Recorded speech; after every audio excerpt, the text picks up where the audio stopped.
Sejarah Melaka bermula dengan pengasasan Kesultanan Melaka pada tahun 1400 hingga 1403 oleh seorang bangsawan Sriwijaya dari Palembang, iaitu Parameswara.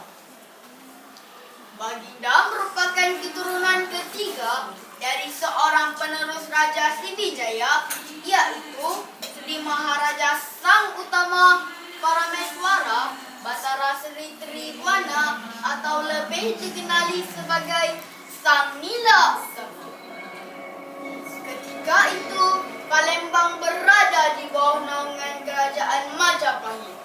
Beliau telah cuba untuk membebaskan Palembang dari tuan Majapahit, tetapi gagal. Setelah untuk menemukan jalan, Parameswara telah melarikan diri ke Temasek. Pada ketika itu, Temasek berada di bawah naungan Siam. Siapakah gerangan Tuan Hamba? Hamba ialah Parameswara, seorang putera raja yang berasal dari Palembang. Oh, maafkan beta. Beta tidak kenal Tuan Hamba. Tidak mengapa, Tuan Hamba. Tapi, siapa pula gerangan Tuan Hamba? Beta ialah Temagi, pembesar di Temasek ini. Alam-alam Tuan Hamba di sini adalah istana beta untuk ayapai. Terima kasih kerana menyambut baik kedatangan hamba. Dayang, sedekat segera datang pada tempat beradu untuk tetamu kita.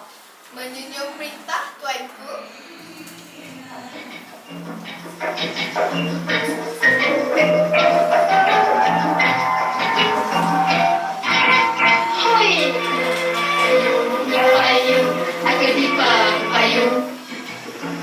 Payung sutera naraja muda, Allah tolong siapa tolong, janganlah marah pada dia.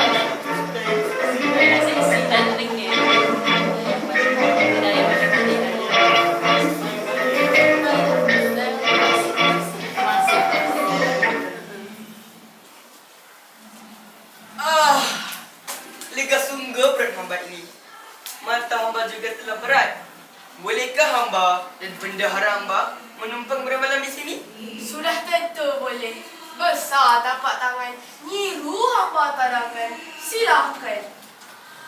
Pada malam itu, Parameswara telah merancang untuk membunuh Temagi.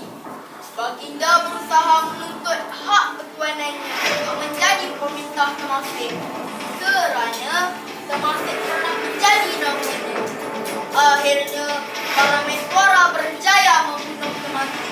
Setelah Temagi mati, Parameswara berhasrat untuk memaju ke Temasek agar kegemilangan Sriwijaya dapat diwujudkan semula. Akhirnya, beta telah berjaya menawan Temasek ini.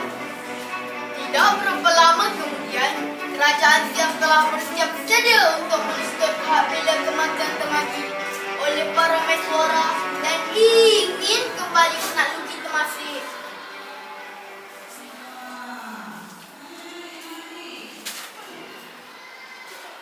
Ampun tuanku, semua patik harap diampun.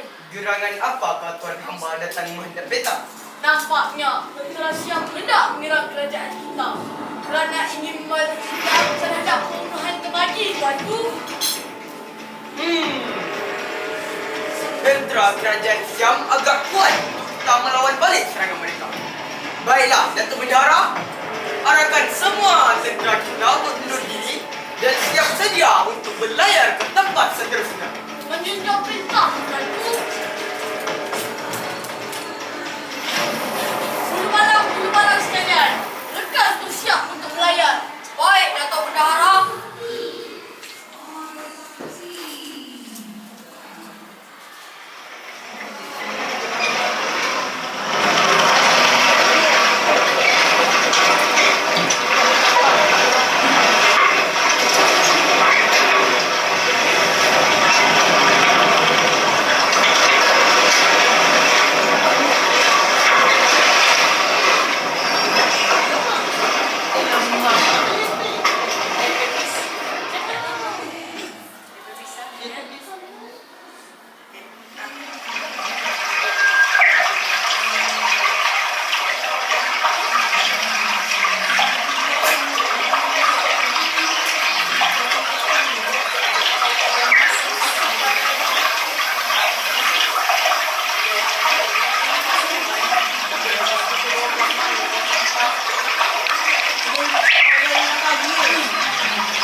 Bendahara, tempat apakah ini? Beta tidak suka ke tempat ini. Lihatlah, di sana terdapat banyak sekali biawak. Sungguh tidak sesuai tempat ini untuk beta di kerajaan. Patik setuju, Tuanku. Aku rasa kita perlu mencari tempat yang lebih sesuai untuk dijadikan kerajaan, Tuanku. Baiklah, marilah kita melalui kawasan ini menuju ke utara sana. Menunjuk perintah, Tuanku. Dulu barang sekalian, mari kita teruskan pelayaran kita. Baik, Datuk Bendahara.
Dan yang pengikutnya meneruskan pelayaran mereka hingga ke Sungai Bertang.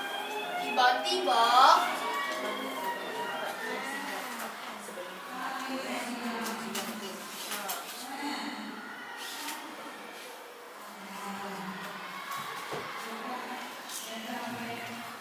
Datuk Bendahara, arahkan hulu balang kita untuk berhenti di sini.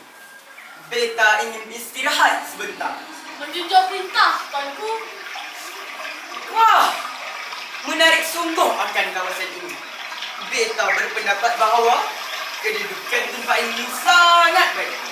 Ia juga berhampiran dengan laut yang menjadi daluan kapal dagang. Bekalan air bersih juga mudah diperolehi di sini, Datuk Bendahara. Bukan itu sahaja, Tuanku. Bentuk muka bumi yang berfikir itu juga boleh dijadikan petunjuk bagi pelayan dan memudahkan urusan mengawal selak belakang. Pertahanan dan perlindungan pun sudah ada, Tuanku. Benar, Duhai Bendahara. Angin monsun pula tidak akan mengganggu kegiatan perdagangan kita kerana muara sungai kita terlindung daripada lipat angin. Bendahara, arahkan juga orang-orang kita untuk berburu di dalam hutan sana. Baiklah, Tuanku. Dulu barang sekalian, mari penghamba memburu di hutan sana. Dekat bersiap. Baik, Datuk Bendahara.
Tuanku, lihat di sana. Ada pelancong. Mana? Di sana. Mana? Mana? Di sana. Dulu semua, dekat sekejap landun. Jangan biarkan terlepas. Baik, Datuk Bendahara. Dekat saja. Sana. Sana. Sana. Kemana pula? NKRI. Sepantas kami menerimanya. Pantas sungguh Belanda. Malang, arahkan anjing buruan kita untuk mengejar Belanda itu. Baiklah, Datuk Bendara. Datuk Bendara, beta sungguh penat. Beta ingin berehat sebentar di bawah itu. Baiklah, tuanku. Berehatlah di bawah pohon itu. Biar kaki kamu di barang sengaja mengejar Belanda. Boleh malam sekalian, hentak 10 Belanda itu. Baik, Datuk Bendara.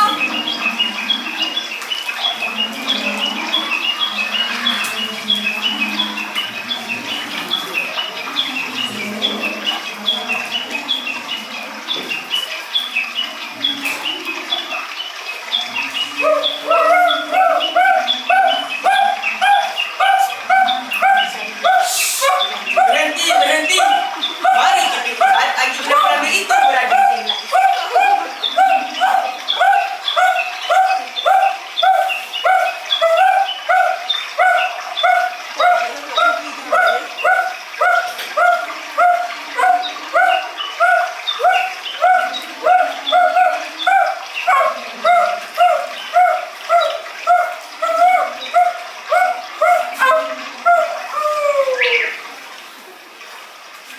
Wah, sungguh luar biasa sekali Belanda itu tadi.